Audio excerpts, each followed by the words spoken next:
So the health visitor left, and she said that she was referring us to the child development team at that point to get a full assessment of Max done. That was that, and I never heard from her again. She clearly seen how distraught I was and how upset I was, and in the process of this, Max was sleeping about 2-3 hours a night. So I was physically exhausted, and me and Peter were obviously arguing continuously because of it, and I was very open with her, and I was like, things are not great at home because we're seeing two different sides to it. But at that point, hearing a professional say, you know, he scored that on the test, it kind of woke Peter up. And then he became on my side, which was a bloody blessing, because I felt like I was fighting a losing battle before that. So then came in between that, Max started doing this thing where he would be doing an activity or a task or going down a chute or a slide, and he would just stare like this, not blinking, for long periods of time.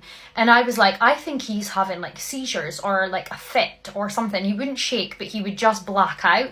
His eyes would go so wide and he would just stop what he was doing. And it's obviously, now I know, it is when they're overstimulated or understimulated in their sensory processing.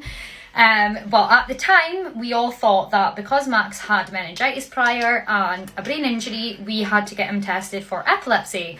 So we actually got sent to a neurologist.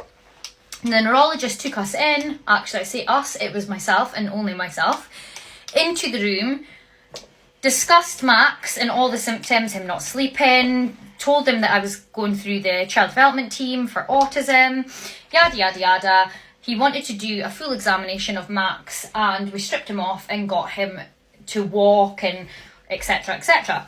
Now, in this process, I'm sitting in the doctor's office, and cerebral palsy had never been mentioned.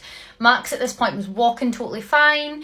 He was a bit clumsy. Nothing stood out majorly for me, other than I thought he walked a little bit funny sometimes on one of his foot. And I'd mentioned it a couple of times to my husband, and he basically was like, oh no, everything's fine, he's just still a baby. So the doctor said to me, do you know that his left foot is extremely stiff? And I said, well, funny you say that, because I think he walks a bit funny. And he said, yeah, he's got cerebral palsy. We're going to have to get him an MRI.